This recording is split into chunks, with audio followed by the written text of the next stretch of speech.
Hello class 12, welcome back to Concept Capsule. நாங்கள் Vicky. So நம்ம வந்து மேக்னட்டிசம் அண்ட் மேக்டரோட லாஸ்ட் லெக்சருக்கு வந்துட்டோம்னு சொல்லலாம். ஓகே, அண்ட் என்னையோட இந்த ஃபுல் சாப்டர் நம்ம பார்த்தாச்சு. ஓகே, நான் இதில் வந்து போர்டு எக்ஸாமை பார்த்து இந்த சாப்டர் எடுக்கலை. ஃபர்ஸ்ட் ஆஃப் ஆல் அதை கவனிச்சுக்கோங்க.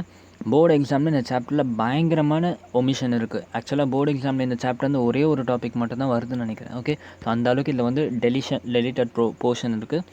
பட் நான் உங்களை ப்ரிப்பேர் பண்ணுறது நாலேஜ்க்காக, உங்களோட காம்படேட்டிவ் எக்ஸாமுக்காக. ஸோ அந்த வகையில் நான் எல்லாத்தையுமே எடுத்துகிட்டு வந்திருக்கேன். இன்றைக்கி வந்து last topic hysteresis. Okay, hysteresis கர்வ்னா என்னென்னு பார்ப்பீங்க, அதோட யூஸ் என்ன. Okay, using this curve, okay, எப்படி வந்து சாஃப்ட் அயனுக்கும் ஸ்டீலுக்கும் நம்ம வந்து ஒரு டிஃப்ரென்ஸ் க்ரியேட் பண்ணுறோம் அப்படிங்கிறதெல்லாம் இன்றைக்கி கிளாஸை பார்ப்போம். ஓகே, ஸோ ஆல்சோ இன்றைக்கி கிளாஸ் உங்களுக்கு வந்து இன்றைக்கி ஒரு வீடியோ ரிலீஸ் பண்ணுறோம். அந்த வீடியோவில் வந்து நீங்கள் எப்படி வந்து 12th எக்ஸாம் இப்போ வந்து நீங்கள் 70 out of 70 வாங்கணும்னு டார்கெட் வச்சுருந்தாலும் சரி, இப்போ தான் நான் ஸ்டார்ட் பண்ண போகிறேன் அப்படின்னு நினச்சிருந்தாலும் சரி, ஓகே, உங்கள் ரெண்டு பேருக்குமே யூஸ் ஆகிற மாதிரி நான் ஒரு ஸ்ட்ராட்டஜிக் பிளான் இன்றைக்கி உங்களுக்கு வந்து சொல்லுவேன். அதில் வந்து இம்பார்ட்டண்ட் டாபிக்ஸ் அண்ட் எதில் தான் ஃபோக்கஸ் பண்ணுன்றதெல்லாம் ரொம்ப கிளியராக நான் மென்ஷன் பண்ணியிருப்பேன். Okay, so to watch that video. அந்த வீடியோ வந்து நான் லிங்க்கில் கொடுத்துருக்கேன், you can watch that. Okay, also join our Telegram group concept capsule. அதில் வந்து notes, guide, everything whatever you need for your preparation, அது எல்லாமே இங்கே அப்டேட்டாக இருக்குது. ஓகே, ஸோ கண்டிப்பாக வந்து ஜாயின் பண்ணுங்கள். ஜாயின் பண்ணிவிட்டு ஹெல்ப்ஃபுல்லாக இருக்கும் உங்களுக்கு, உங்கள் ஃப்ரெண்ட்ஸ்க்கும் ஷேர் பண்ணுங்கள். சரியா? And before starting the video, hysteresis curve பற்றி பார்க்க போகிறோம். ஸோ இன்றைக்கி லாஸ்ட் லெக்சர் பார்க்க போகிறோம். இந்த லெக்சர் எப்படி இருந்துச்சு, இந்த சீரீஸ் ஃபுல்லாக நீங்கள் இந்த வீடியோ பார்க்குறீங்கன்னா கண்டிப்பாக இந்த சீரீஸ் ஃபுல்லாக பார்த்துருப்பீங்க. Okay, just to comment that how was the video. Okay, உங்களுக்கு வந்து இந்த லெசன் புரிஞ்சா புரியலையா அதை வந்து கண்டிப்பாக கமெண்ட் பண்ணி சொல்லுங்கள். Because last lecture, okay, so நீங்கள் சொல்கிற கமெண்ட்ஸை பொறுத்து தான் நான் வந்து ஃப்யூச்சரில் என்னோடய டீச்சிங் ஸ்கில்லை வந்து நான் இன்னும் கொஞ்சம் பெட்டராக கொண்டு போக முடியும். Okay, what ever the difficulty, what ever the thing you need to say, you can say that in the comment box. Okay, so what is hysteresis? See, first of all, in the property, இது வந்து actually a property. Okay, it is the material property. Okay, material property என்னன்னாக்கா இப்போ Young's modulus பார்த்துருப்போம். Okay, Young's மாடுலஸ்னா ஒரு material property. Density பார்த்துருப்போம். டென்சிட்டினா ஒரு மெட்டீரியலோட property. Okay, அந்த மாதிரி ஹிஸ்டரிசிஸும் ஒரு மெட்டீரியல் ப்ராப்பர்ட்டி தான். ஓகே, எதோட மெட்டீரியல் ப்ராப்பர்ட்டினா ferromagnetic substance. Okay, not for paramagnetic, not for diamagnetic, only for ferromagnetic substance. Okay, உங்கள் கையில் ஒரு ஆள் ஃபெரோமேக்னெட்டிக் சப்ஸ்டன்ஸ் வச்சுருந்தீங்கன்னா அது கண்டிப்பாக ஹிஸ்டரிசிஸ் காமிக்கும். ஓகே, நான் வாட் இஸ் திஸ் ஹிஸ்டரிசிஸ்னால் இது ஒரு சின்ன கர்வ். ஓகே, ஆக்சுவலாக இந்த ஹிஸ்டரிசிஸை தான், இந்த ப்ராப்பர்ட்டியை நம்ம ஒரு கர்வில் ப்ளாட் பண்ணுவோம். ஓகே, ஆக்சுவலாக இது வந்து ப்ராப்பர்ட்டி. இந்த ப்ராப்பர்ட்டியை நம்ம ஒரு கர்வில் ப்ளாட் பண்ணி நம்ம இதை வந்து விஷுவலைஸ் பண்ணலாம். ஓகே, ஸோ அந்த மாதிரி கர்வ் ப்ளாட் பண்ணோம்னாக்கா ஒரு கிராஃப் வரையணும்னா நமக்கு ரெண்டு குவான்டிட்டி வேணும். ஆமே ரைட்? ஒன்று எக்ஸ் குவான்டிட்டி, ஒன்று ஒய் குவான்டிட்டி. ஓகே, ஸோ இந்த ஹிஸ்டரிசிஸ் டிபெண்ட் ஆகிருக்க குவான்டிட்டி, அந்த ரெண்டு குவான்டிட்டி என்னென்னா ஒன்று ஹெச், இன்னொன்று ஐ. ஓகே, ஸோ வீடியோ பார்த்துருந்தீங்கன்னா தெரியும். ஹெச்னா என்னது, இது வந்து சிம்பிள் லாங்குவேஜ் சொன்னால் external magnetic field. Okay, Aina என்னது, உங்களோட இன்டர்னல் மேக்னட்டிசம், எவ்வளோ மேக்னட்டிசம் வந்து அட்டைனாக இருக்குன்றது வந்து ஐ. நீங்கள் வந்து ஹெச்ன்றது எவ்வளோ கொடுத்தீங்கன்றது. ஓகே, டெக்னிக்கலாக பேசணும்னா ஐயை வந்து மேக்னட்டைசேஷன்னு சொல்லுவோம். ஓகே, எவ்வளோ மேக்னட்டைஸ் ஆகிருக்கு ஒரு மெட்டீரியல்ன்றதை ஐன்னு சொல்லுவோம். ஹெச்னு என்னென்னா எவ்வளோ மேக்னெட்டிக் இன்டென்சிட்டி நீங்கள் கொடுத்துருக்கீங்க. ஓகே, அதுதான் ஹெச்ன்னு சொல்லுவோம். ஓகே, ஸோ ஹெச் அண்ட் ஐயை பொறுத்து தான் உங்கள் ஹிஸ்டரிசிஸ் கர்வ் வந்து இருக்க போகுது. புரிஞ்சா? இது வரைக்கும் கிளியரில்? ஸோ என்ன பண்ண போகிறோம், இப்போ நம்ம வந்து எக்ஸ்டர்னல் மேக்னெட்டிக் ஃபீல்டு தான் உங்கள் கையில் இருக்க குவான்டிட்டி. கரெக்டாக உங்களால் இது தான் எக்ஸ்ட்ரா கொடுக்க முடியும். ஓகே, நீங்கள் வந்து ஹெச் கொடுத்துட்டே இருக்க போகிறீங்க ஒரு மெட்டீரியலில். கொடுத்துட்டு அந்த மெட்டீரியலில் ஐயோட வேரியேஷனை நீங்கள் வந்து ப்ளாட் பண்ண போகிறீங்க. ஓகே, அப்படி ப்ளாட் பண்ணுற கிராஃப் தான் ஹிஸ்டரிஸ். ஓகே, ஸோ அந்த பர்பஸ்க்காக நான் என்ன பண்ணிட்டேன், ஒரு ஃபெரோமேக்னெட்டிக் மெட்டீரியல் எடுத்துக்கிட்டேன். பட் சும்மா ஏதோ ஒரு ஃபெரோமேக்னெட்டிக் மெட்டீரியல் எடுக்கல. இனிஷியல் ஸ்டேஜில் நான் ஒரு அன்மேக்னடைஸ்ட், ஓகே, அன்மேக்னடைஸ்ட் ஃபெரோமேக்னெட்டிக் மெட்டீரியல் எடுத்திருக்கேன். ஓகே, நான் வாட் இஸ் அன்மேக்னடைஸ்ட் இன்னத்துக்கு எல்லாமே பார்த்துருந்தீங்கன்னா உங்களால் வந்து அதை விஷுவலைஸ் பண்ண முடியும். ஒரு மெட்டீரியல் அன்மேக்னடைஸ்டாக இருக்குன்னா என்ன அர்த்தம், அதோட டைபோல்ஸ்லாம் ரேண்டம் மோஷனில் அரேஞ்சாக இருக்கும். கரெக்டாக, அதுதான் அன்மேக்னடைஸ்ட். கரெக்டாக, இப்போ வந்து டைபோல் என்னன்னு தெரியும்ல, ஒரு ஆட்டமில் வந்து எலக்ட்ரான் சுற்றுது. அந்த எலக்ட்ரான் சுற்றுறதுனால ஒரு டைபோல் மொமெண்ட் கிரியேட் ஆகுது, மேக்னெட்டிக் டைபோல் மொமெண்ட் கிரியேட் ஆகும். அதுக்கு ஒரு டைரெக்ஷன் இருக்கும். இந்த மாதிரி ஆரோ மார்க் வச்சு அதை காமிப்போம். ஓகே, ரைட் ஹேண்ட் தம் ரூலில் யூஸ் பண்ணி. அந்த மாதிரி வேரியஸ் ஆட்டம்ஸ்க்குனா நம்ம டைபோல்ஸ் வரைஞ்சோம்னாக்கா it may be randomly arranged. கரெக்டாக, if it is what unmagnetized. Unmagnetized வந்து இந்த டைபோல்ஸ் எல்லாம் ரேண்டமாக அரேஞ்சாக இருக்கும். ஓகே. ஸோ அந்த மாதிரி என்ன பண்ணிட்டு ஒரு ஃபெரோ மேக்னெட்டிக் மெட்டீரியல் எடுத்துகிட்டேன். அதோட டைபோல்ஸ் எல்லாம் ரேண்டமாக அரேஞ்ச் ஆகிருக்கு, ரொம்ப ரேண்டமாக அரேஞ்ச் ஆகிருக்கு. ஓகே, இந்த மாதிரி ரேண்டமாக அரேஞ்ச் ஆகிருக்கு. ஓகே, ஸோ இதுக்கு தான் நான் இன்னொரு பேர் கொடுத்துட்டேன், அன்மேக்னடைஸ்ன்னு சொல்லிட்டேன். ஓகே, ஸோ ஒரு அன்மேக்னடைஸ் ஃபெரோ மேக்னெட்டிக் மெட்டீரியல் எடுத்துக்கிட்டேன். ஓகே, எடுத்துகிட்டு என்ன பண்ணிட்டேன், அந்த மெட்டீரியலை நான் ஒரு சாலினாய்டில் வச்சுட்டேன். What is solenoid? ஜஸ்ட் ஒரு ஒயரை எடுத்துகிட்டு போய் அந்த மேக்னெட்டில் வூண்ட் பண்ணிட்டோம்னா அதை வந்து சாலினாய்டுன்னு சொல்லுவோம். ஓகே, ஸோ லாங் ஒயரை கொண்டு போய் இந்த மாதிரி அந்த மேக்னெட்டுக்கு வெளியே நான் வந்து என்ன பண்ணிட்டேன், சுற்றி வச்சுட்டேன். ஓகே, சுற்றி வச்சுட்டு இப்போ நான் இந்த ஒயரில் கரண்ட் பாஸ் பண்ண போகிறேன். ஓகே, இன்னும் நான் கரண்ட் பாஸ் பண்ணல, ஜஸ்ட் மேக்னெட் எடுத்திருக்கேன், இந்த மாதிரி ஒயரை சுற்றி வச்சுருக்கேன். இன்னும் எந்த விதமான கரண்ட்டும் நான் இந்த ஒயரில் பாஸ் பண்ணலை. ஓகே, ஸோ இதுதான் வந்து செட்டப். இந்த செட்டப் வச்சு தான் நம்ம இந்த கிராஃப் வந்து ப்ளாட் பண்ண போகிறோம். புரிஞ்சா? ஓகே, ஸோ இனிஷியல் ஸ்டேஜில் உங்ககிட்ட வந்து ஒரு மேக்னெட் இருக்குது, அதில் வந்து ஒயரை சுற்றி வச்சுருக்கோம், இன்னும் கரண்ட் எதுவும் பாஸ் பண்ணலை. அப்போ என்ன அர்த்தம்? இனிஷியலி I = என்னது 0. ஆமே ரைட், I வந்து இனிஷியலாக 0 இருக்குது. இப்போ நீங்களே சொல்லுங்கள், I இன்க்ரீஸ் பண்ணால் மேக்னெட்டிக் ஃபீல்ட் ஜென்ரேட் ஆகும். கரெக்டாக? மேக்னெட்டிக் ஃபீல்ட் ஜென்ரேட் ஆனாக்கா ஆப்வியஸாக கரண்ட் வந்து என்ன சொல்கிறது, எக்ஸ்டர்னல் மேக்னெட்டிக் ஃபீல்டு வந்து க்ரியேட் ஆகுது. கரெக்டாக? புரியுதா இல்லையாப்பா? இங்கே பாருங்கள். புரியல. ஹியர் இப்போ என்ன பண்ணிட்டேன், ஒயரை வூண்ட் பண்ணிட்டேன். ஓகே, இப்போ எனக்கு என்ன வேணும், H and I graph plot பண்ணணும். அதுக்கு என்ன வரும், எனக்கு H தேவைப்படுது. Hன்னு எக்ஸ்டர்னல் மேக்னெட்டிக் இன்டென்சிட்டி, அதாவது நான் ஒரு வெளியேருந்து ஒரு மேக்னெட்டிக் ஃபீல்டு கொடுக்கணும், அதுதான் H. கரெக்டாக? ஸோ அதுக்கு என்ன பண்ணிட்டேன், நான் இந்த ஒயரில் கரண்ட் பாஸ் பண்ணிட்டேன். இந்த ஒயரில் கரண்ட் பாஸ் பண்ணால் ஆட்டோமேட்டிக்காக இந்த ஒயர் என்ன ஆகிடுச்சு, ஒரு க்ளோஸ்ட் கரண்ட் கேரிங் லூப் மாதிரி ஆகிடுச்சு. க்ளோஸ்ட் கரண்ட் கேரிங் லூப் ஆகிடுச்சுன்னா என்ன பண்ணும், ஆட்டோமேட்டிக்காக இது வந்து ஒரு எக்ஸ்டர்னல் மேக்னெட்டிக் ஃபீல்டை ஜென்ரேட் பண்ணும். கரெக்டாக? So initially when my I = 0, நான் கரண்ட்டே கொடுக்கலன்னா என்னோடய H எப்படி இருக்கும், அதுவும் 0வாக தான் இருக்கும். Because H is dependent on எவ்வளோ intensity of current I am giving, magnetic intensity I am giving. கரெக்டாக? ஸோ I 0னா H-ம் 0. ஓகே, அண்ட் H 0வாக இருந்துச்சுன்னா உங்கள் எல்லாருக்கும் தெரியும், H is directly proportional to I into ஒரு ரிலேஷன் கொண்டு வந்தோம் நம்ம. கரெக்டாக? அதுக்கப்புறம் I = zeta into Hன்னு பார்த்தோம். கரெக்டாக? ஸோ H-ம் I-யும் directly proportional. Okay, if I'm sorry. So இப்போ ஒரு வேளை நான் வந்து H வந்து 0 கொடுத்தேன்னா, எக்ஸ்டர்னல் மேக்னெட்டிக் ஃபீல்டே கொடுக்கலன்னா எனக்கு எங்கேருந்து வந்து I ஜென்ரேட் ஆகும். கரெக்டாக? I வந்து அதுவும் 0வாக இருக்கும். சரியா? ஸோ இனிஷியலி என்னோடய ஸ்டார்டிங் பாயிண்டில் I-யும் 0, H-ம் 0 அண்ட் I-யும் 0. கரெக்டாக? இந்த I வந்து கரண்ட்டு, இந்த I வந்து மேக்னடைசேஷன். ஓகே, ஸோ ஸ்டார்டிங்கில் எல்லாமே 0வில் இருக்குது. ஓகே, இன்னொரு விஷயத்தை கவனிங்க, ஹிஸ்டரிசிஸ் கர்வ் வரைய போகிறோம். இது வந்து பாதி கர்வ் தான். ஓகே, ஒன்றும் ஃபுல் கர்வ் நான் வரையலை. ஓகே, உங்களோட NCERTயில் ஹிஸ்டரிசிஸ் கர்வ் வரைஞ்சிருக்கிறது H-க்கும் B-க்கும் நடுவில். ஓகே, H-க்கும் B-க்கும் சேர்ந்த மாதிரி ஹிஸ்டரிசிஸ் கர்வ் வரைஞ்சிருக்காங்க. Okay, but H.C. வர்மாவில் எடுத்தோம்னாக்கா H-க்கும் I-க்கும் நடுவில் இருக்குது. ஓகே, ரெண்டு கர்வும் ஒரே மாதிரி தான் இருக்கும் சரியா பார்க்குறதுக்கு. பட் எது மோர் கரெக்ட்னா H.C. வர்மா தான். ஓகே, ஏன் அப்படி சொல்கிறேன்னா, Bங்கிறது என்ன, B is the addition of total magnetic field, அதாவது addition of H and I தான் B. ஓகே, ஸோ இப்போ நீங்கள் ஒரு இனிஷியலாக ஒரு மேக்னெட்டிக் ஃபீல்டு கொடுத்தீங்கன்னா உங்களுக்கு இன்டர்னல் அந்த டோட்டல் மேக்னெட்டிக் ஃபீல்டு வந்து ரெண்டில் இருக்குது. ஒன்று எக்ஸ்டர்னல் மேக்னெட்டிக் ஃபீல்டு, இன்னொன்று இன்டர்னல். ஓகே, அந்த டோட்டல் B தான் இங்கே போட்டிருக்காங்க. ஓகே, ஸோ B இந்த இடத்துல நம்ம ஐன்னு எடுத்துருக்கோம்ல, அவங்க வந்து Bன்னு வச்சுருக்கிறதுக்கு என்னென்னா டோட்டல் H-யும் அப்புறமா அந்த இன்டர்னல் டைபோல் அதையும் சேர்ந்து அந்த ஐயும் சேர்ந்து IH எல்லாம் சேர்ந்துட்டு அவங்க வந்து டோட்டல் மேக்னெட்டிக் ஃபீல்டு அங்கே மேக்னடைசேஷன் பவர் கொடுத்துருப்பாங்க. ஓகே, ஸோ அந்த டோட்டல் மேக்னடைசேஷன் பவரோட I தான் வந்து மோர் கரெக்ட். ஓகே, ஆனால் கிராஃப்னு பார்த்தோம்னா ரெண்டுத்துக்குமே ஒரே மாதிரி கிராஃப் தான் வரும். சரியா? ஸோ நீங்கள் வந்து எதை வேணால் ஃபாலோ பண்ணிக்கலாம், ஒன்றும் தப்பு இல்லை.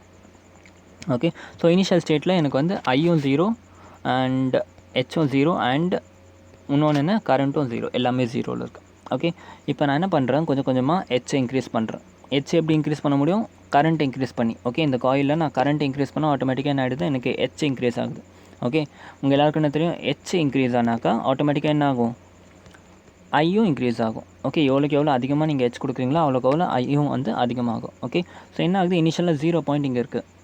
ஓகே, இந்த 0 பாயிண்ட்லேருந்து அப்படியே நான் I ஏற்ற H ஏறுது. H ஏற எனக்கு என்ன ஆகிடுச்சு, இந்த கிராஃப் வந்து ஏறிக்கிட்டே போகுது. ஓகே, இந்த கிராஃப் ஏறிக்கிட்டே போகுதுன்னா என்ன அர்த்தம், இந்த Y வேல்யூ வந்து இன்க்ரீஸ் ஆகிக்கிட்டே போகுது. ஓகே, ஸோ ஒரு பாயிண்ட் இந்த I = Aன்ற பாயிண்ட் வரைக்கும் என்னாச்சு, அது இன்க்ரீஸ் ஆச்சு. ஓகே.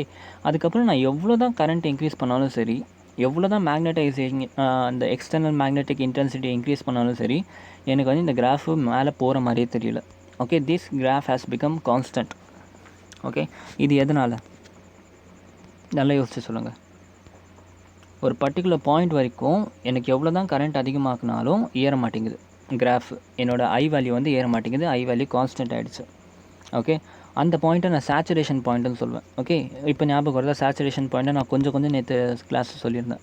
சேச்சுரேஷன் பாயிண்ட்னா ஒன்றும் இல்லைடா, இப்போ உங்கள் சப்ஸ்டன்ஸ் எப்படி இருக்குது, டைபோல்ஸ் அரேஞ்சாக இருக்குதுன்னு பார்த்தோம். கரெக்டாக?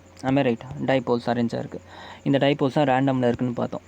அந்த ரேண்டமை வந்து குறைக்கிறதுக்காக தான் நம்ம என்ன பண்ணோம், எக்ஸ்டர்னல் மேக்னெட்டிக் இன்டென்சிட்டி கொடுத்து டைபோல்ஸை along the magnetic field arrange பண்ணிகிட்டு இருக்கோம் நம்ம. கரெக்டாக? பட் ஸ்டில் நம்ம வந்து கொஞ்சம் மேக்னெட் வந்து ரேண்டமாக இருக்கும்னு பார்த்தோம். ஓகே, ஸோ என்ன ஆகுது, நம்ம நிறைய எக்ஸ்டர்னல் ஃபீல்டில் கொடுத்ததுனால ஓகே ஒரு பாயிண்டில் பர்ஃபெக்ட்லி எல்லா டைபோல்ஸும் வந்து மேக்னெட்டிக் ஃபீல்டில் அரேஞ்ச் ஆகிடுச்சு பர்ஃபெக்ட்லி. ஓகே, ஒரு பாயிண்டில் நான் எக்ஸ்டர்னல் ஃபீல்டு அதிகமாகிட்டே போகிறேன். ஓகே, அதிகமாகிட்டே போக அந்த டார்க் இன்க்ரீஸ் ஆகும்ல, அந்த டார்கோட பவர் அதிகமாக இது வந்து என்ன ஆகும், it will be forced to follow the magnetic field. கரெக்டாக? ஸோ அப்போ என்ன ஆச்சு, இதில் இருக்க ஒரு டைப்போலுமே it is along the magnetic field ஆகிடுச்சு. ஓகே, இப்போ இது ஆல்ரெடி வந்து பர்ஃபெக்டாக மேக்னெட்டிக் ஃபீல்டில் இருக்கப்போ நான் எவ்வளோ தான் கரண்ட் அதிகமாகப்படுத்தினாலும் டைப்போல் எந்த ஒரு சேஞ்சுமே இருக்க போகிறதில்ல. கரெக்டாக? Because already it is arranged. ஆமே ரைட். ஸோ அதுதான் அந்த பாயிண்ட் தான் சேச்சுரேஷன் பாயிண்ட்னு சொல்லுவோம். அந்த சேச்சுரேஷன் பாயிண்ட்க்கு அப்புறம் நம்ம எவ்வளோ தான் அதோட மேக்னெட்டிசமை வந்து அதிகமாக்க ட்ரை பண்ணாலும் அந்த மேக்னெட்டிசம் அதிகமாகாது. Because it has reach the perfect state of magnetism. Okay, அதோட டைப்போல்ஸ் எல்லாமே ஒரு டைப்போலுமே ப்ராப்பராக அரேஞ்ச்மெண்ட்டுக்கு வந்துடுச்சு. ஓகே, அந்த பாயிண்ட்டை தான் சேச்சுரேஷன் பாயிண்ட்டுன்னு சொல்லிட்டேன். Okay, so till saturation point எனக்கு வந்து ஐ வந்து ரைஸ் ஆகிட்டே போச்சு. ஆனால் ஒரு பர்டிகுலர் பாயிண்ட்க்கு அப்புறமா என்னோடய ஐ வேல்யூ வந்து கான்ஸ்டன்ட் ஆகிடுச்சு. ஓகே, கான்ஸ்டன்ட் ஆகிடுச்சு. புரிஞ்சா? ஸோ என்ன பண்ணிவிட்டேன், நான் இந்த கரண்ட் கேரிங் கண்டக்டரில் இப்போ எனக்கு வந்து இது கான்ஸ்டன்ட் ஆனது பிடிக்கல. ஓகே, இப்போ நான் என்ன பண்ண போகிறேன், இந்த மேக்னெட்டிக் சப்ஸ்டன்ஸ் வந்து இப்போ என்ன ஆகிடுச்சு, இந்த பாயிண்ட் ஏ வரைக்கும் மேக்னடைஸ் ஆகிடுச்சு. இவ்வளோ நேரமாக மேக்னட்டிசம் வந்து எப்படி இருந்துச்சு, 0 இருந்துச்சு. ஓகே, இப்போ மேக்னட்டிசம் எவ்வளோ இருக்குது, ஏ இருக்குது. கரெக்டாக? ஸோ என்ன ஆகிடுச்சு, கொஞ்சம் மேக்னடைஸ் ஆகிடுச்சு. ஓகே, இப்போ நான் வந்து கரண்ட்டை ஃப்ளோ பண்ணிக்கிட்டே தான் இருக்கேன், இன்னும் கரண்ட்டை ஸ்டாப் பண்ணலை. ஓகே, இப்போ எனக்கு என்ன வேணும்னாக்கா, இல்லைப்பா எனக்கு இந்த மேக்னெட்டை வந்து மேக்னடைஸ் பண்ண தேவையில்ல, அகெயின் பேக் எனக்கு வந்து ஐ வந்து 0 வேணும். இந்த சப்ஸ்டன்ஸ் வந்து எனக்கு திரும்பவும் அன்மேக்னடைஸ்ட் சப்ஸ்டன்ஸாக வேணும். அதுக்கு என்ன பண்ணணும், சிம்பிளாக கரண்ட்டை வந்து ஃபுல்லாக 0 ஆக்கிட்டால் பழையபடி இது நார்மல் ஆகிடுமா, அப்படி தான் நமக்கு தோணுது. ஓகே, ஸோ என்ன பண்ணோன்னா நம்ம இதை திருப்பி அன்மேக்னடைஸ் பண்ணுறதுக்காக கரண்ட் வேல்யூ வந்து கம்மி பண்ண ஆரம்பித்தோம். ஓகே, ஸோ கரண்ட் வேல்யூ கம்மி பண்ண கரண்ட்டோட வேல்யூ கொஞ்சமாக கம்மி பண்ண என்ன ஆகணும், இந்த கர்வ் வந்து எப்படி ஏறிச்சோ, ஓகே இப்போதைக்கு இதை பார்க்காதீங்க. ஓகே, எப்படி ஏறிச்சோ அதே மாதிரி இறங்கணும் ஆக்சுவலாக பார்த்தோம்னா. கரெக்டாக? நம்ம ரைட் வரும். கரண்ட்டை ஏற்ற இப்படி ஏறிச்சு. ஓகே, இப்போ நான் கரண்ட்டை இறக்க எனக்கு வந்து இந்த மாதிரி வந்து குறையணும். ஓகே, பேக் டு எனக்கு ஐ 0 கொண்டு வரணும். இந்த ஐ வந்து 0 பேக் கொண்டு வரணும். இப்போ ஐ வந்து ஏ இருக்குது. ஓகே, ஏலேருந்து 0 கொண்டு வரணும். அதுக்கு நான் வந்து கரண்ட்டோட வேல்யூ குறைச்சிவிட்டேன். ஓகே, பட் என்ன ஆகிடுச்சுன்னா, நான் கிராஃப் ப்ளாட் பண்ணும்போது எனக்கு வந்து இப்படி குறையலை, instead it is shifting like this, இந்த மாதிரி குறையுது. ஓகே, கொஞ்சம் பாயிண்ட்டுக்கு அப்புறம் போயிட்டு ஐ வந்து 0. ஆக்சுவலாக ஐ வந்து இந்த இடத்துலேயே 0 ஆக வேண்டியது, எனக்கு இந்த இடத்துல போய் ஐ 0 ஆகுது. ஓகே, என் கிராஃபை புரிஞ்சு வரீங்க. இந்த இடத்துல என் ஐ 0 ஆகணும். மேக்னட்டிசம் வந்து இந்த இடத்துல தான் நான் ஆரம்பித்தேன். கரண்ட்டை வந்து கம்மி பண்ணதுக்கப்புறமா 0 ஆக்குனதுக்கப்புறம் எனக்கு இந்த இடத்துல தான் வந்து முடிஞ்சிருக்கணும் திரும்பவும் ஐ. ஓகே, பட் ஐ வந்து இந்த இடத்துல போய் முடிஞ்சிருக்கு. இந்த இடத்துல ஐயோட வேல்யூ வந்து 0 ஆகிடுச்சு. ஓகே, இந்த பாயிண்ட்டில் ஐயோட வேல்யூ 0 ஆகிடுச்சு. Let us consider this point is X. Okay, A பாயிண்ட்டில் இருந்துச்சு மேக்னடைசேஷன். நான் கரண்ட்டு கம்மி பண்ணால் எனக்கு 0ல் வந்திருக்கணும். பட் கரண்ட் கம்மி பண்ணால் எனக்கு 0ல் வராமல் எக்ஸ் வரைக்கும் போயிருக்கு. ஓகே, இந்த ப்ராப்பர்ட்டி இந்த பாயிண்ட்டுக்கு ஒரு பேர் இருக்குது. ஓகே, அந்த பாயிண்ட் என்னன்னாக்கா, it is known as, first இந்த ஸ்டேட்மெண்ட் எல்லாம் படிச்சிருங்க. But after reducing the current the point should have reached origin, obviously, because ஆரிஜின்லேருந்து தான் ஆரம்பித்தேன். ஓகே, இந்த கிராஃபில் ஆரிஜின்லேருந்து தான் நான் இப்படி ஆரம்பித்தேன். ஸோ கரண்ட்டு கம்மி பண்ணாக்கா திரும்பவும் ஆரிஜின்லேயே வந்து முடியணும். பட் ஆரிஜினில் வர முடியாமல் எனக்கு இந்த பாயிண்ட்டில் வந்து முடிஞ்சிச்சு. ஓகே, எக்ஸ் பாயிண்டில். Okay, but it reach the point X. Okay, which shows now it acquire magnetism. இப்போ நல்லா பாருங்கள், இப்போ என்ன ஆகிடுச்சுன்னா, இந்த பாயிண்ட் எக்ஸில் வந்து இது முடிஞ்சிடுச்சு. ஓகே, இந்த பாயிண்ட் எக்ஸில் வந்து ஒய் ஆக்சிஸில் எவ்வளோ வேல்யூ இருக்குது, எக்ஸ் இருக்குது, ஜெட் ஆக்சிஸ் 0. ஸோ நான் கரண்ட்டே கொடுக்கலனா கூட, ஓகே, இனிஷியலாக நான் கரண்ட்டே கொடுக்கலனா அதை வந்து அன்மேக்னடைஸ்டாக இருந்துச்சு. இப்போ நான் கரண்ட்டே கொடுக்கலனா கூட இது வந்து என்ன ஆகிடுச்சு, மேக்னடைசேஷன் காமிக்கிது, ஒரு ஐ வேல்யூ காமிக்கிது. கரெக்டாக புரியுதா? இனிஷியலாக நான் I = 0, என்னோடய கரண்ட்டு 0வாக இருக்கப்போ என்ன ஆகிடுச்சு, எனக்கு கேபிட்டல்லையும் 0வாக இருந்துச்சு. அதனால தான் இங்கேருந்து நான் கிராஃப் ஆரம்பித்தேன். பட் இப்போ நான் கரண்ட் அதே மாதிரி ஃபுல்லாக கம்மி பண்ணிட்டேன். I வந்து 0 ஆக்கிட்டேன், கரண்ட்டை 0 ஆக்கிட்டேன். ஓகே, கரண்ட்டு 0 ஆக்கணும், ஆப்வியஸாக H வந்து 0 ஆகும். ஸோ இப்போ என் வேல்யூ வந்து Hோட வேல்யூ 0 ஆக்கிட்டேன். பட் ஆனால் எனக்கு அகைன் எக்ஸோட வேல்யூ 0 ஆகலையே. மேக்னடைசேஷன் வந்து என்ன ஆகிடுச்சு இருக்குது, I = 0 ஆகலை, I = சம் வேல்யூ வந்துடுச்சு. ஓகே, ஸோ இந்த டிஸ்டன்ஸ் என்னதுன்னா இதுதான் மேக்னடைசேஷன் ஆகிருக்கு. இப்போ இது வந்து ஒரு பெர்மனெண்ட் மேக்னெட் ஆகிடுச்சு. ஓகே, கரண்ட்டே கொடுக்காமலே இது வந்து ஒரு மேக்னெட் மாதிரி ஆக்ட் ஆகுது. ஓகே, இந்த பாயிண்ட் இருக்குல்ல, இந்த பாயிண்ட்டுக்கு ஒரு பேர் இருக்குது. ஓகே, என்ன பேர்னா பாருங்கள், புரிஞ்சு என்ன கான்செப்ட் புரியுதா? ஓகே, ஸோ என்ன ஆகிடுச்சு, a point should have reached origin, but it reached X, which shows that it acquired some magnetization. Okay, so this property is known as retentivity. இந்த ப்ராப்பர்ட்டிக்கு பேர் வந்து retentivity-ன்னு சொல்லுவோம். ஓகே, retentivity புரிஞ்சா? more is the retentivity, more it will be permanent magnet. Okay, புரிஞ்சா? So என்ன ஆகிடுச்சு, நான் வந்து இந்த கிராஃப் பாருங்கள். ஸோ இங்கே முடிய வேண்டிய ஓகே, இங்கே முடிய வேண்டிய மேக்னட்டிசம் 0வாக இருக்க வேண்டியது, நான் கரண்ட்டை வந்து திருப்பியும் ரிவர்ஸ் அதை கம்மி பண்ணதுக்கப்புறமா என்னோடய வேல்யூ வந்து எக்ஸில் போய் நின்றுச்சு. ஸோ இந்த டிஸ்டன்ஸ், ஓகே, இந்த டிஸ்டன்ஸ் தான் ரிட்டன்டிவிட்டின்னு சொல்லுவோம். ஓகே, ரீடைன்ட் பேர்லேயே இருப்பாங்க, ரீடைன்ட் மேக்னட்டிசம். கரெக்டாக? ஸோ ரீடைன்ட் மேக்னட்டிசம், இந்த டிஸ்டன்ஸ் தான் வந்து ரீடைன்ட் மேக்னட்டிசம். புரியுதா? ரிட்டன்டிவிட்டி புரிஞ்சா? ஓகே, ஸோ இப்போ என்ன ஆகிடுச்சுன்னா, நான் இப்போ கூட ஹாப்பியாக இல்லை. ஓகே, ஏன்னா நான் இந்த மெட்டீரியல் ஒன்று கொடுக்குறப்ப I = 0வாக இருந்துச்சு. இது ஒரு அன்மேக்னடைஸ்ட் மெட்டீரியலாக இருந்துச்சு. உங்கள் கையில் கொடுத்ததுக்கப்புறம் நீ இதை எனக்கு மேக்னடைஸ் பண்ணி கொடுத்துட்ட.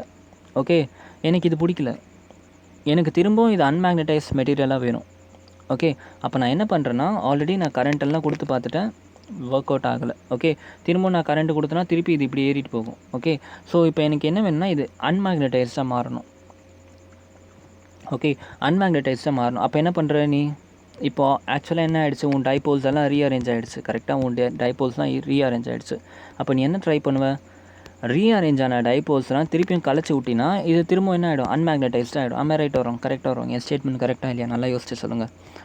ஃபஸ்ட்டு என்ன ஆகிடுச்சு, ரேண்டமாக இருந்துச்சு டைபோல்ஸ் எல்லாம். ஓகே, பிரச்சனை இல்லை. நான் கரண்ட்டை கொடுத்து எல்லா டைபோல்ஸையும் நான் ரொம்ப இரெகுலராக ஆக்கிட்டேன். ஓகே, பிரச்சனையே இல்லை. சரியா? திரும்ப நான் கரண்ட் எடுத்துட்டேன். ஓகே, பிரச்சனையே இல்லை, கரண்ட் எடுத்துட்டேன். ஓகே, பட் எனக்கு வந்து ரேண்டம் மோஷன் ரொம்ப கம்மியாகிடுச்சு. Okay, because of the less randomness இது வந்து கொஞ்சம் மேக்னட்டிசம் ப்ராப்பர்ட்டியை வச்சுக்கிச்சு. ஓகே, பட் நான் ஒன்று கொடுக்குறப்போ மோர் ரேண்டமாக இருந்துச்சு. ஓகே, இப்போ நான் என்ன கேட்குறேன்னா, எனக்கு நீ லெஸ் ரேண்டம்லாம் வேணாம், எனக்கு நான் எப்படி கொடுத்தனோ அப்படியே கொடு, எனக்கு ரொம்ப ரேண்டமாகவே கொடுத்துரு, எனக்கு மேக்னட்டிசமே வேண்டான்ட்டேன். அப்போ நீ என்ன பண்ணுவ, சும்மா ஓரளவுக்கு அரேஞ்சாக இருக்க டைபோல்ஸை கூட இப்போ என்ன பண்ணணும், கலைச்சி விடணும். ஓகே, அதுக்கு என்ன பண்ணிட்டேன், நீ கரண்ட்டை சேம் டைரெக்ஷனில் கொடுத்தா தான் இப்படி ஆகுது. கரண்ட் ஆப்போசிட் டைரெக்ஷனில் கொடுத்தா, ஃபார் எக்ஸாம்பிள் ஃபஸ்ட்டு இந்த லூப்பில் வந்து கரண்ட் இப்படி கொடுக்குறீங்க. ஓகே, இப்போ என்ன பண்ணிட்டீங்க, ரூப்பில் கரண்ட் இப்படி கொடுக்க ஆரம்பிச்சிட்டிங்க. ஓகே, ஸோ ஆப்போசிட் கரண்ட் கொடுக்குறீங்க. ஓகே, ஆப்போசிட் கரண்ட் கொடுத்தாக்கா டைபோல்ஸ் எல்லாம் ரீஅரேஞ்ச் ஆகும்னு சொல்லி. ஓகே, புரிஞ்சா? ஸோ ஒரு கதை மாதிரி சொல்லிகிட்டு இருக்கேன், பொறுமையாக கவனிங்க. ஓகே, ஸோ என்ன பண்ணிட்டேன், நான் கரண்ட்டை வந்து ஆப்போசிட் டைரெக்ஷனில் சென்ட் பண்ணிட்டேன். ஓகே, ஸோ இப்போ பண்ணுறதுனால என்ன ஆச்சு, அரேஞ்ச் ஆன டைபோல்ஸ்னால் கூட இப்போ ரீஅரேஞ்ச் ஆக ஆரம்பிச்சிடுச்சு. ஓகே, ஸோ இந்த பாயிண்ட் வரைக்கும் என்ன ஆயிடுச்சு, ஏறிச்சு. அதுக்கப்புறம் இந்த பாயிண்ட்டில் இறங்கிடுச்சு. ஓகே, இந்த பாயிண்ட்டில் இறங்குச்சு. பட் இறங்கினப்போ என்ன ஆகிடுச்சுன்னா, எனக்கு கொஞ்சம் மேக்னடைசேஷன் பவரோடு இறங்கிடுச்சு. ஓகே, இப்போ இந்த அளவுக்கு மேக்னடைசேஷன் இருக்குது. இந்த பாயிண்ட்டை ரிட்டன்சிவிட்டின்னு சொல்கிறேன் நான். ஓகே, இந்த பாயிண்ட் என்னன்னு சொல்கிறேன் நான், ரிட்டன்டிவிட்டின்னு சொல்கிறேன்.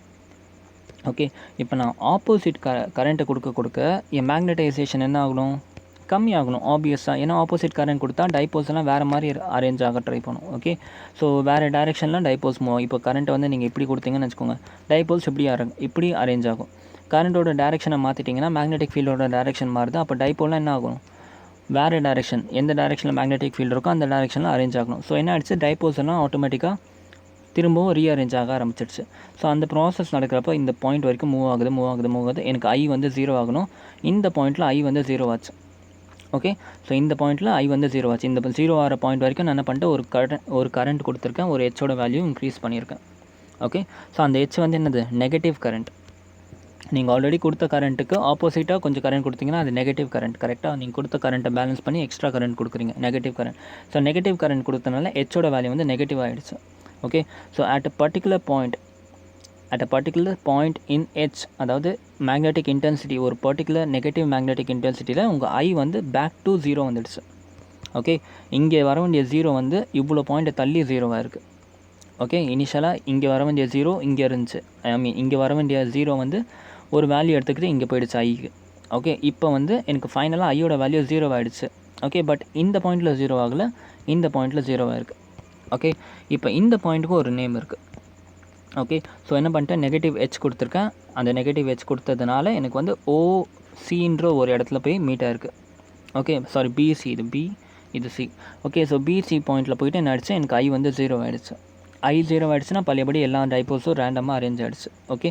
இந்த பாயிண்ட், இந்த சி பாயிண்ட்டு தான் என்ன சொன்னேன், கோஎர்சிவிட்டி. ஓகே.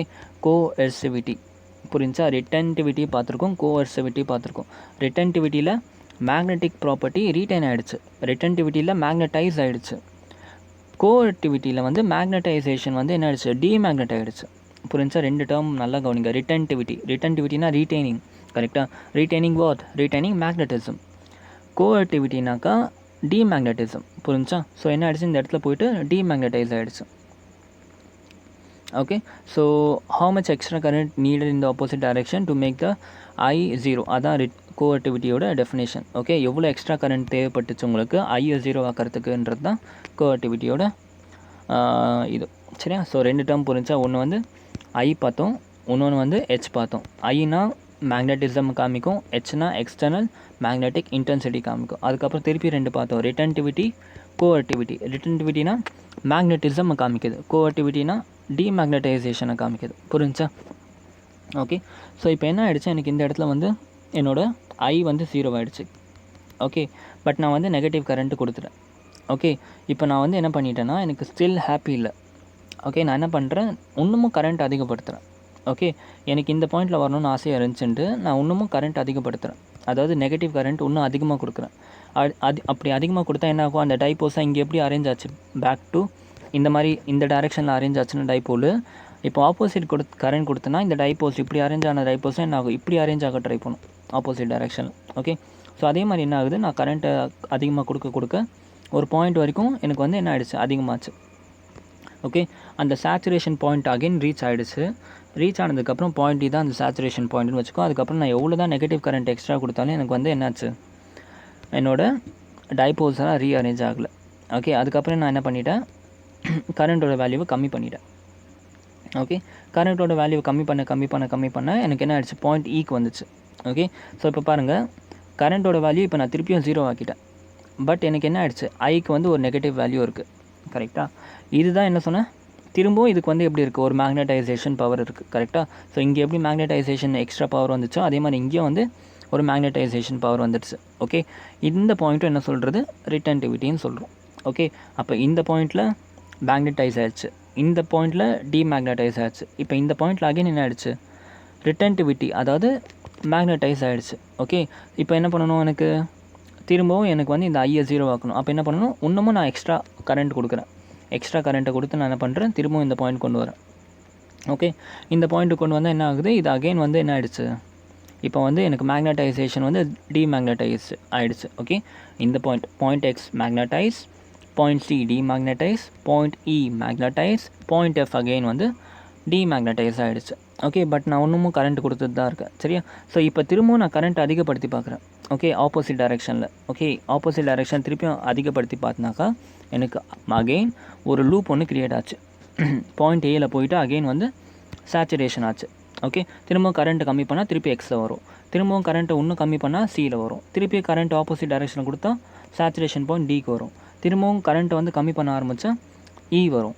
ஓகே. திரும்ப இன்னும் கம்மி பண்ணால் எனக்கு எஃப் வரும், திரும்பவும் கரண்ட் அதிகப்படுத்தணும், ஆப்போசிட் டைரெக்ஷன் கொடுத்து அதிகப்படுத்தினா திருப்பியும் இந்த பாயிண்ட் போகும். ஸோ இந்த லூப் வந்து ரிப்பீட் ஆகிக்கிட்டே இருக்கும். Okay. This loop is known as hysteresis. புரிஞ்சா? இந்த லூப் புரிஞ்சா? ஓகே. கிளியராக இருக்கீங்களா? ஸோ இன்னொரு வாட்டி ஷார்ட்டாக சொல்லிடுறேன். ஃபஸ்ட்டு வந்து 0ல் இருந்துச்சு கரண்ட்டு, என்னோடய ஹெச்சும் 0வாக இருந்துச்சு, மேக்னட்டிசமும் 0வாக இருந்துச்சு. ஓகே, இப்போ நான் என்ன பண்ணிட்டேன், ஐ இன்க்ரீஸ் பண்ணிட்டேன். ஐ இன்க்ரீஸ் பண்ணால் கரண்ட் இன்க்ரீஸ் பண்ணாக்கா ஹெச்சோட value starts increasing. Okay, so ஹெச்சோட வேல்யூவும் இன்க்ரீஸ் ஆகுது, ஐயோட வேல்யூவும் இன்க்ரீஸ் ஆகுது அப் டு சேச்சுரேஷன் பாயிண்ட். அந்த சேச்சுரேஷன் பாயிண்ட் போனதுக்கப்புறமா நான் எவ்வளோ தான் ஹெச் இன்க்ரீஸ் பண்ணாலும் எனக்கு வந்து மேக்னட்டிசமில் நோ சேஞ்ச், கான்ஸ்டன்ட் ஆகிடுச்சு. சரி, கான்ஸ்டன்ட் ஆகிடுச்சுன்ட்டு நான் என்ன பண்ணுறேன், இப்போ வந்து என் கரண்ட்டோட வேல்யூ கம்மி பண்ணுறேன். ஸோ ஆஸ் அ ரிசல்ட் நமக்கு வந்து ஹெச்சோட வேல்யூ கம்மி ஆகிக்கிட்டே வருது. ஓகே, சர்ப்ரைசிங்லி மேக்னடைசேஷன் மட்டும் எந்த இடத்துல முடியணுமோ அந்த இடத்துல முடியல, கொஞ்சம் மேலே போய் முடியுது. அதாவது கொஞ்சம் மேக்னட்டிசமோடு முடியுது. ஓகே, ஸோ கரண்ட்டு நான் இனிஷியலாக ஹெச் ஈக்குவல் டு 0 இருக்கும் போது எனக்கு ஐயும் 0 வந்துச்சு. பட் இப்போ எனக்கு அகெயின் ஹெச் ஈக்குவல் டு 0 நான் கொண்டு வந்தாலும் எனக்கு வந்து ஐ வந்து 0 ஆகல, ஐயோட வேல்யூ எக்ஸ் ஆகிடுச்சு. ஸோ இந்த பாயிண்ட் வந்து மேக்னடைஸ் ஆகிடுச்சு. இந்த பாயிண்ட்டுக்கு ரிட்டன்டிவிட்டின்னு பேர். ஓகே, இப்போ எனக்கு வந்து இந்த ஐயை வந்து 0 ஆக்கணும். ஸோ என்ன பண்ணிட்டேன், நான் ஆப்போசிட் டைரெக்ஷனில் கரண்ட் கொடுக்க ஆரம்பிச்சிட்டேன். ஓகே, ஸோ ஆப்போசிட் டைரெக்ஷனில் கொடுத்தா திரும்ப ரேண்டம் மோஷன் அதிகமாகுது. ஸோ ஃபைனலி ஒரு வழியாக எனக்கு வந்து ஐ வந்து இந்த பாயிண்ட்டில் 0 ஆகிடுச்சு. ஓகே, ஸோ இந்த பாயிண்ட்டு தான் வந்து நான் என்ன சொல்கிறேன்னா கோஆக்டிவிட்டி, அதாவது டிமேக்னடைசேஷன் சொல்கிறேன். ஓகே, ஸோ இப்போ ஸ்டில் ஐ 0 ஆனாலும் நான் என்ன பண்ண போகிறேன், இப்போ ஆப்போசிட் டைரெக்ஷனில் கரண்ட்டு கொடுத்து என்ன ஆகுதுன்னு பார்க்க போகிறேன். ஆப்போசிட் டைரெக்ஷனில் கரண்ட் கொடுத்தா அதே மாதிரி டைபோல்ஸ்லாம் ரீஅரேஞ்ச் ஆக ஆரம்பிச்சிச்சு up to a point D. அந்த சேச்சுரேஷன் பாயிண்ட் வரைக்கும் ரீஅரேஞ்ச் ஆச்சு இந்த ஆப்போசிட் டைரெக்ஷன். ஓகே, அதுக்கப்புறமா திரும்பவும் கான்ஸ்டன்ட் ஆச்சு.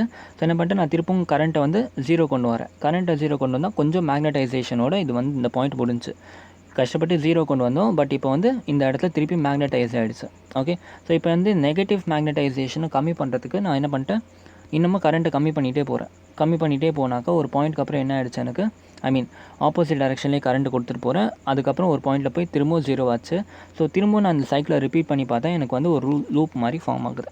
ஓகே, இந்த லூப்பை தான் நான் வந்து ஹிஸ்டரிசிஸ் கர்வ்னு சொல்கிறேன். ஓகே, ஸோ இந்த கர்வ்லாம் புரிஞ்சா, இந்த கர்வ் புரிஞ்சுன்னா நம்ம வந்து we are free to move. Okay, so loop வந்து எப்படி இருக்குது, AXCDEFA. Okay, so first magnetise ஆகுது, அதுக்கப்புறம் டிமேக்னடைஸ் பண்ணுறோம், திருப்பவும் மேக்னடைஸ் ஆகுது, திருப்பவும் டிமேக்னடைஸ் பண்ணுறோம். ஓகே, ஸோ எந்தெந்த பாயிண்ட்னா X point, C point, E point, F point. Okay, so இந்த சைக்கிள் வந்து ரிப்பீட் ஆகிக்கிட்டே இருக்குது இப்படி. ஓகே, இந்த லூப்பை தான் ஹிஸ்டரிசிஸ் லூப்புன்னு சொல்லுவாங்க. ஓகே, புரிஞ்சா? ஸோ என்ன ஆச்சுன்னு ஃபுல்லாக புரிஞ்சா, இந்த ப்ராசஸ் ஃபுல்லாக புரிஞ்சா? இனிஷியலாக ஹெச் 0 இருக்க போது ஐயும் 0 இருந்துச்சு. ஹெச் இன்க்ரீஸ் பண்ணேன், ஐயும் இன்க்ரீஸ் ஆச்சு. அதுக்கப்புறம் திரும்ப ஹெச் 0 ஆச்சு, ஆனால் ஐ 0 ஆகலை. ஸோ ஐ 0 ஆகிறதுக்கு நான் நெகட்டிவ் ஹெச் கொடுத்தேன், அப்புறமா ஐ வந்து 0 ஆச்சு. ஓகே, ஸோ அதை வந்து நான் இதே ப்ராசஸை ஆப்போசிட் டைரெக்ஷன் கரண்ட் கொடுத்தும் பண்ணேன். ஓகே, இப்படி பண்ணேன்னா எனக்கு கிடச்சது ஹிஸ்டரிசிஸ். ஓகே, ஸோ ஹிஸ்டரிசிஸ்னால் என்னென்னா, இப்போ நல்லா கவனிங்க, இது ஹிஸ்டரிசிஸ் ஃபெனாமினன் என்னென்னு சொல்கிறேன். Lagging behind. ஓகே, இதான் ஹிஸ்டரிசிஸ். Lagging behind. எது லேகிங் பிஹைண்டாக இருக்குது, நம்ம கரண்ட். ஏன் அப்படி சொல்கிறேன், ஃபஸ்ட்டு ஹெச் 0 இருக்கப்போ கரண்ட்டும் 0 ஆச்சு. ஹெச் இன்க்ரீஸ் பண்ணப்போ கரண்ட்டும் இன்க்ரீஸ் ஆச்சு, பிரச்சனையே இல்லை. இப்போ ஹெச்சும் ஐயும் ஒரே மாதிரி ஓடிட்டுருக்கு. இப்போ நான் என்ன பண்ணிட்டேன், ஹெச்சோட வேல்யூ அகைன் நான் பேக் டு 0 கொண்டு வந்துட்டேன். ஸோ கரண்ட்டும் என்ன இருக்கணும், ஹெச் கூடவே சேர்ந்து 0 இருக்கணும். பட் ஹெச் கூட சேர்ந்து 0 ஆகலை. கரண்ட் வந்து மேலே ஏதோ ஒரு பாயிண்ட்டில் போய் உட்காந்துக்கிட்டு இருக்குது. ஓகே, ஆல்தோ ஹெச் வந்து 0 வந்தாலும் கரண்ட் வந்து இவ்வளோ பாயிண்ட்டு மேலே இருக்குது. கரெக்டாக இன்னும் அதுக்கு இவ்வளோ டிஸ்டன்ஸ் ட்ராவல் பண்ணி 0 பண்ணணும். ஸோ இதுதான் வந்து லேகிங் பிஹைண்டுன்னு சொல்கிறேன். ஓகே, யார் லேக் ஆகிறா, I is lagging behind H. Okay, I is lagging behind H. Okay, for unique value of H I is not unique. Okay, நல்லா கவனிச்சிங்கன்னா உங்களுக்கு ஒரு விஷயம் நான் சொல்லியிருந்தேன் லாஸ்ட் கிளாஸில். பேராமேக்னெட்டிக் சப்ஸ்டன்ஸில் வந்து ஐ ஈக்குவல் டு இதுதான் ஃபார்முலா வந்துச்சு பேராமேக்னெட்டிக் சப்ஸ்டன்ஸில், I equal to zeta into H. Okay, so for every value of H உங்களுக்கு வந்து ஒரு யூனிக் வேல்யூ ஆஃப் ஐ கிடச்சிது. கரெக்டாக? பட் ஃபெரோமேக்னெட்டிக் மெட்டீரியலுக்கு நான் உங்ககிட்ட இப்போ இந்த கிராஃப் வச்சு கேட்குறேன், என்னோட ஐ வேல்யூ என்னன்னு கேட்குறேன். ஃபார் இந்த பாயிண்ட் ஆஃப் ஹெச்சில் எனக்கு ஐ வேல்யூ என்னன்னு கேட்டால் நீங்கள் என்ன சொல்வீங்க? டக்குன்னு இப்படி வச்சு ஒரு கோடு போட்டு பார்க்குறீங்க, பார்த்தா ஆச்சரியப்படுற மாதிரி 3 ஐ வேல்யூ இருக்குது. Okay, so for unique value of H உங்களுக்கு ஒரு ஐ வேல்யூ கிடையாது, மல்டிபிள் ஐ வேல்யூஸ் வருது. கரெக்டாக? மல்டிபிள் ஐ வேல்யூஸ் வருது.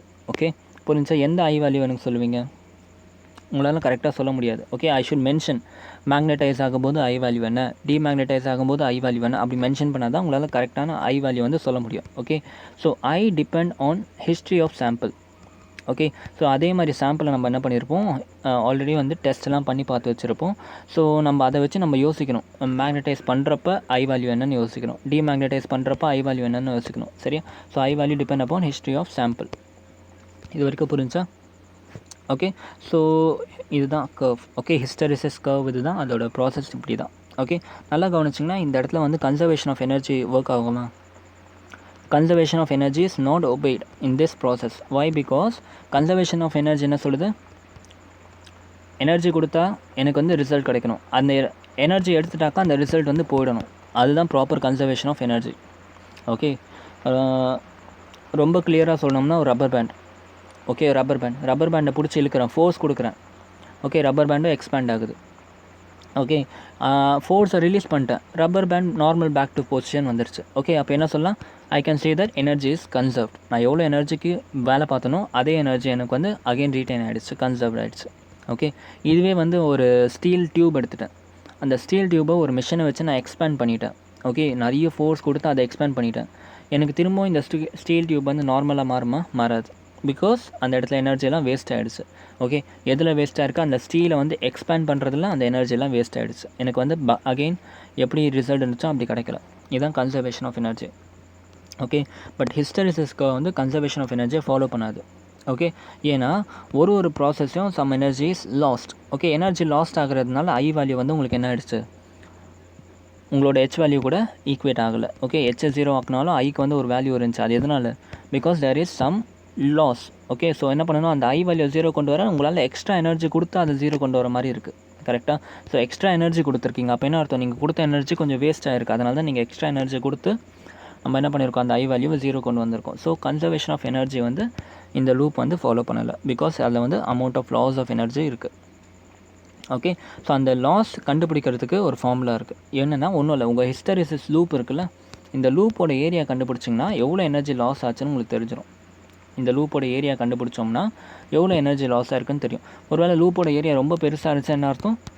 எனர்ஜி ரொம்ப லாஸ் ஆகிடுச்சுன்னு அர்த்தம். ஏரியா ரொம்ப குட்டியாக இருந்துச்சுன்னா ரொம்ப கம்மியான எனர்ஜி லாஸ் ஆயிருக்குன்னு அர்த்தம். புரியுதா?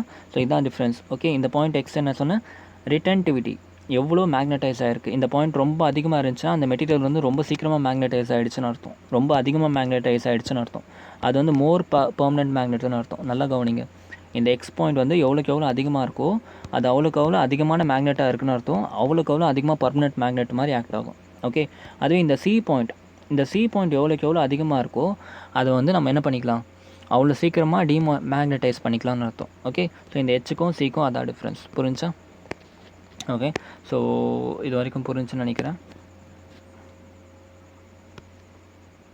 ஸோ அதான் சொன்னேன், area of hysteresis loop equal to energy wasted per unit volume of the material in each cylinder, in each cycle. Okay, area of the hysteresis loop will give you energy wasted per unit volume of material in each cycle. Okay, அந்த MDM அப்புறம் திரும்பி magnetise again demagnetise இந்த ப்ராசஸை எவ்வளோ energy waste ஆகுதோ அதோட area தான் உங்களோட இது கிடைக்கும். சரியா? ஏரியா ஆஃப் த லூப் கிடைக்கும். ஓகே, ஸோ புரிஞ்சா? இதுதான் வந்து ஹிஸ்டெரிசிஸ் கர்வ். ஓகே, நான் இதோட ஒரு முக்கியமான அப்ளிகேஷன் இருக்குது. ஓகே, என்னென்னா சாஃப்ட் அயனுக்கும் ஸ்டீலுக்கும் இதை வச்சு நம்ம ஈஸியாக வந்து கண்டுபிடிக்கலாம் எது வந்து பெஸ்ட் மெட்டீரியல் அப்படின்னு சொல்லலாம். ஓகே, சாஃப்ட் அயனோட ஹிஸ்டெரிசிஸ் கர்வ் வந்து இப்படி இருக்குது, ஸ்டீலோட ஹிஸ்டெரிசிஸ் கர்வ் வந்து இப்படி இருக்குது. ஓகே, ஸோ இதை பார்க்கும்போது உங்களுக்கு என்ன டிஃப்ரென்ஸ் தெரியுது? முதல்ல அதை சொல்லுங்கள். சாஃப்ட் அயனோட ஹிஸ்டெரிசிஸ் கர்வும் ஸ்டீலோட ஹிஸ்டெரிசிஸ் கர்வ் பார்க்கும்போது எனக்கு வந்து ஒரு விஷயம் ரொம்ப தெளிவாக தெரியுது. ஏரியா, சாஃப்ட் அயனோட லூப்போட ஏரியா ரொம்ப கம்மி ஆஸ் கம்பேர்ட் டு ஸ்டீலோட லூப் ஏரியா. அதை தவிர உங்களுக்கு வேறு எதுவும் இதில் கிளியராக தெரியல. கரெக்டாக? ஸோ நான் என்ன பண்ணிட்டு உங்களுக்கு ரொம்ப கிளியராக ஒரு பிக் ஒன்று காமிக்கிறேன், அதை வச்சு நீங்கள் ஈஸியாக சொல்லலாம். சரியா? ஹியர் அங்கே நான் வரைஞ்ச டயக்ராம் தான் இது. சரியா? அங்கே நான் தனித்தனியாக வரைஞ்ச டயக்ராமை நான் இங்கே ஓவர்லேப் பண்ணி கொண்டு வந்திருக்கேன். சரியா? ஸோ பாருங்கள், சாஃப்ட் அயன், ஸ்டீல். ஓகே, ஸ்டீலோட ஏரியா பாருங்கள் பெருசாக இருக்குது. ஓகே, ஸ்டீலோட ஏரியா ரொம்ப பெருசாக இருக்குது, சாஃப்ட் அயனோட ஏரியா ரொம்ப சின்னதாக இருக்குது. ஓகே, இது வந்து ஒரு பாயிண்ட் ஆல்ரெடி சொல்லிட்டீங்க. அதை தவிர்த்து சாஃப்ட் அயனுக்கும் ஸ்டீலுக்கும் வேறு என்ன சேஞ்சஸ் தெரியுதுங்க? அதை சொல்லுங்கள். ஒரு பாயிண்ட்டு ஏரியா சொல்லியாச்சு. செகண்ட் பாயிண்ட் என்ன?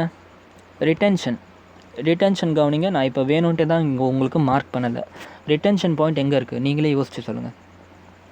நான் அதனால தான் நான் வந்து உங்களுக்கு எழுதி காமிக்கல. ரிட்டென்ஷன் பாயிண்ட் இந்த கேஃபில் எங்கெங்கெல்லாம் இருக்குன்னா ஆப்வியஸாக ரிட்டென்ஷன் பாயிண்ட் வந்து ஐயில் மட்டும்தான் இருக்கும். கரெக்டாக? ஸோ இங்கே ஒரு பாயிண்ட் இருக்குது, இங்கே ஒரு பாயிண்ட் இருக்குது. அதே மாதிரி ஸ்டீலுக்கும் இந்த பாயிண்ட்லையும் ரிட்டென்ஷன் இருக்குது.